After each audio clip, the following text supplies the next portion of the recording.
Jésus a-t-il accès à ce que Dieu sait, c'est-à-dire tout?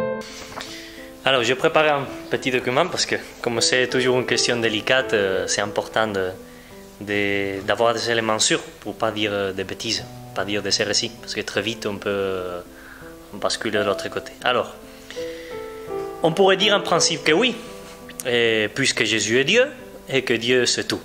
C'est la formule rapide. D'ailleurs, dans plusieurs passages de l'Écriture, il nous est montré que Jésus savait des choses que normalement un humain normal ne pourrait pas savoir. Je cite par exemple Marc, et Jésus, connaissant leurs pensées, vous connaissez les pensées des gens, il dit « Pourquoi avez-vous de mauvaises pensées dans vos cœurs ?» En Marc, Jésus, connaissant leur hypocrisie, à chaque fois, il connaît toujours ce qu'il y a chez l'autre. Et après, il y a beaucoup de références, surtout en Saint Jean, où il est parlé de ça. Le passage, par exemple, avec Nathanaël, où il dit « Voici vraiment un Israélite dans lequel il n'y a point de fraude. D'où me connais-tu » lui dit Nathanaël. Et Jésus lui répondit « Avant que Philippe t'appela, quand tu étais sous les figuiers, je t'ai vu. » Encore en Jean, parce qu'il n'y avait pas besoin qu'on lui rendît témoignage d'aucun homme, car il savait lui-même ce qui était dans l'homme. Encore, un autre passage, dès à présent, je vous l'ai dit, avant que la chose arrive, afin que la chose arrive. Donc il savait déjà même les choses à l'avance. Dès à présent, je vous l'ai dit, avant que la chose n'arrive, encore dans un autre passage, maintenant nous savons, dit les disciples, que tu sais toutes choses et que tu n'as pas besoin que personne t'interroge. Et voilà, et encore une autre, mais je pense que je vous laisserai ça, vous laisserons en pièce jointe pour que vous puissiez les lire de vous-même. Mais néanmoins, à part tous ces passages, dans un autre passage chez Matthieu, Jésus affirme lui-même qu'il y a des choses qui sont connues seulement du Père et que lui ne connaît pas. Et il dit en Matthieu 24, 36, « Le ciel et la terre passeront, mais ne passeront pas. Quant à ce jour et à cette heure-là, nul ne les connaît, pas même les anges dans les cieux, pas même le Fils, seulement le Père, et lui seul. » Là, c'est écrit, c'est Jésus même qui lui dit. D'ailleurs, il affirme aussi que ce qu'il a fait connaître aux disciples, donc ce qu'il sait, il l'a reçu de son Père. Et quand il dit en Jean, « Je vous appelle mes amis, car tout ce que j'ai entendu de mon Père, je vous le fais connaître. Ce que j'ai entendu, je vous le fais connaître. » Et encore, même il y a un passage en Jean encore, où il semble qu'il est ignorant sur certaines choses. Quand il y a Lazare qui est mort, et Marthe et Marie viennent le voir, et lui il pose la question, « Où l'avez-vous déposé ?» Il lui répondit, « Seigneur, viens et vois. » Mais vraiment, où est-ce que vous l'avez posé? Mais tu sais tout, alors à quoi bon poser la question? Il est fait juste pour rigoler ou quoi? Alors qu'en est-il? Il sait presque tout, ou bien le Père lui casse des choses? En fait, pour essayer de comprendre un peu tout ceci, il faut tenir compte du mystère de l'incarnation. C'est un fait unique dans l'histoire de l'univers. Jamais il n'était arrivé quelque chose de pareil. Dieu s'est fait homme. C'est précisément cette particularité qui cause tant de soucis à notre compréhension des choses. Nous, qui sommes simplement humains, avec notre nature humaine, par rapport à Jésus, qui a une double nature, humaine et divine. Il y en aurait matière pour en parler pendant plusieurs jours, mais un point qui peut nous aider à rentrer dans l'enjeu de la question, c'est que l'être même de Jésus est toujours lié, c'est ça le point important, toujours lié à sa mission salvifique, c'est-à-dire nous sauver tous. De même que nous tous, en tant que personnes, nous avons un but dans la vie, car nous avons toujours besoin de donner un sens à nos actions, un pourquoi, un but. De même, l'incarnation de Jésus, que Dieu s'est fait homme, avait un but, un pourquoi, un sens, une mission. Pour nous, cette mission dans notre vie, nous la découvrons petit à petit. Mais elle nous est révélée au fur et à mesure que nous avançons dans notre propre histoire. Et il y en a qui ne s'en rendent compte jamais. En Jésus, le savoir, c'est-à-dire la science, est toujours au service de sa mission. Il y a une science divine, certes, qui sait tout, mais cette science, et voilà le point important, n'envahit pas, pour ainsi dire, sa nature humaine, sa science humaine, son savoir humain. Elle ne la remplace pas. De façon que, bon, il sait tout, mais de temps en temps, il fait semblant qu'il est juste humain et qu'il ignore les choses. Non, au contraire, cette science divine se révèle en Jésus quand il est nécessaire, toujours en vue de sa mission. Pas plus, pas moins. Ainsi, Jésus a eu besoin, lui aussi, de développer sa connaissance humaine, comme n'importe qui. Mais sa relation tout à fait unique avec Dieu le Père lui donner une science infuse de tout ce qu'il devait savoir, tout ce qu'il avait besoin de savoir pour que sa mission soit accomplie. Vous pouvez trouver de bonnes références à ce sujet que je vous invite vraiment à aller voir dans le catéchisme de l'Église catholique, dans le numéro 472 et les deux suivants, 463, 13, 474. Et je vais essayer de vous laisser aussi dans la vidéo la référence et les citations du catéchisme. Pourquoi Jésus parle de Dieu à la troisième personne? Pourquoi prie-t-il? Dans le cadre de cette question de Jésus, vrai Dieu et vrai homme, c'est une très bonne question. Et en fait, Jésus a pris notre condition d'homme pour nous apprendre à vivre notre condition divine. Et il a voulu prendre cette place de quelqu'un qui prie, qu'il a besoin de tout recevoir.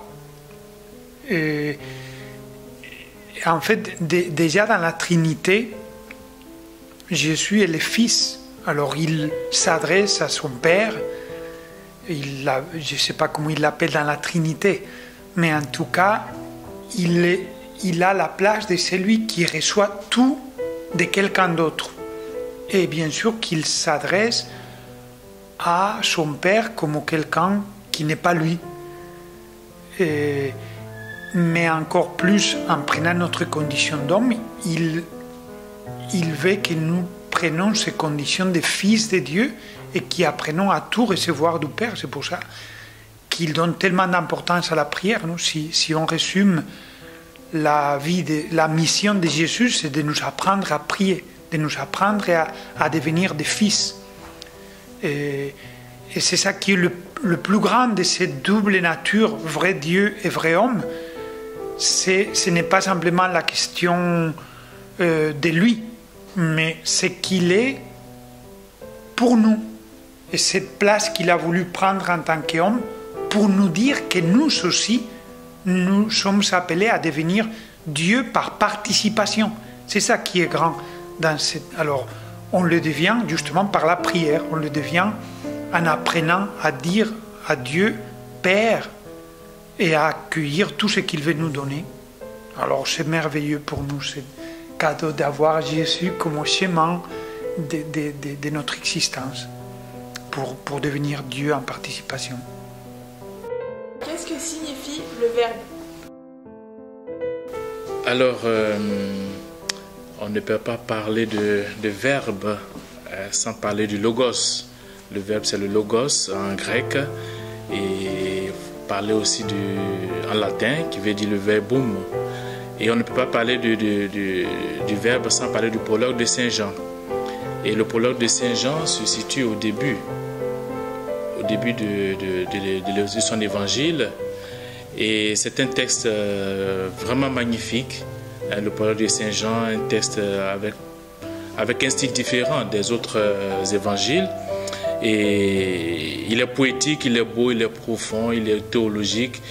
Il y a tout dans ce prologue. Et c'est aussi un texte un peu mystérieux. Et aujourd'hui, on pourrait dire que c'est l'un des textes qui suscite beaucoup de débats théologiques, beaucoup de questions théologiques, voilà. Et jusqu'à présent même, ça continue. Alors, en parlant du logos, c'est-à-dire en parlant du verbe, Saint Jean nous dit ceci, qu'au commencement était le Verbe. Le Verbe était Dieu, le Verbe était auprès de Dieu. Et on peut faire un flashback en revenant au premier livre de la Bible, qui est le livre de la Genèse. Alors, dans ce texte de la création, l'auteur sacré nous dit ceci, que Dieu dit, et cela fut.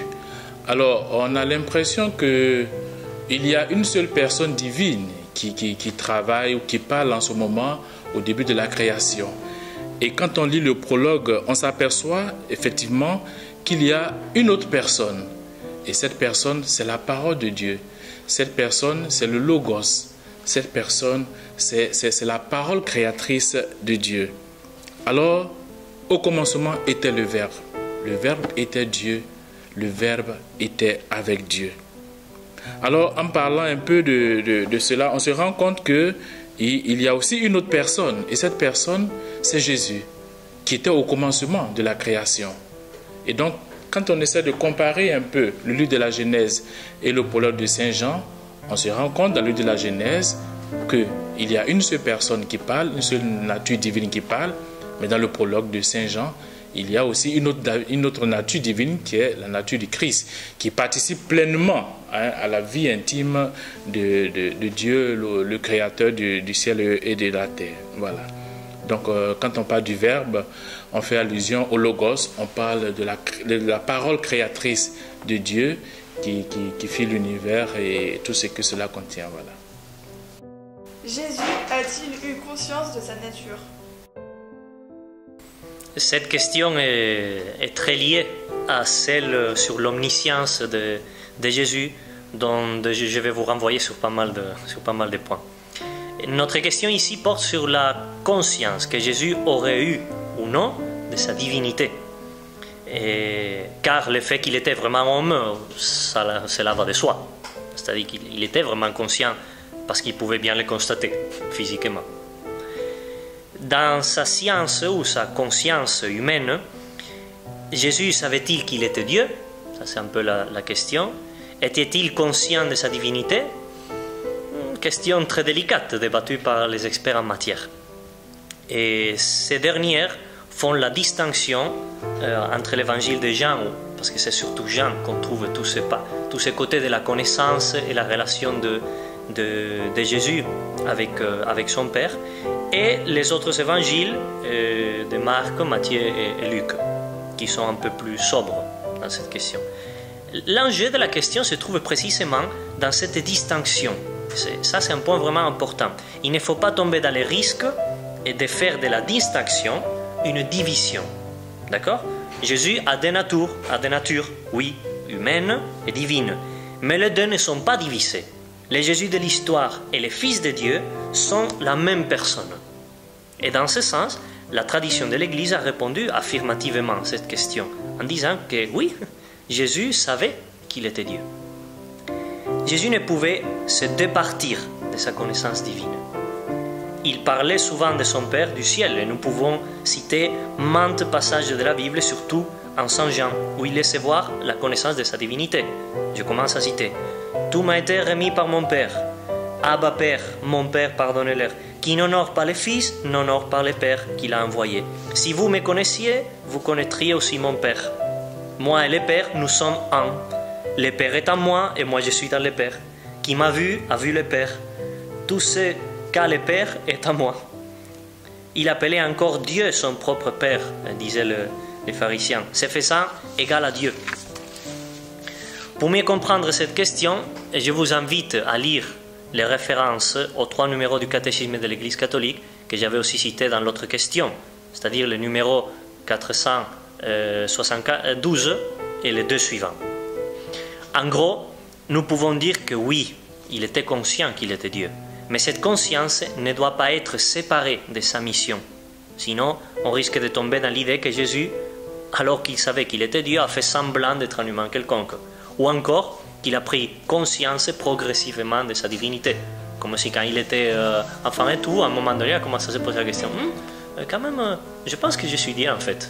Et après qu'il y a un moment de sa vie où ça l'est venu et dit je suis Dieu, dis donc. Non.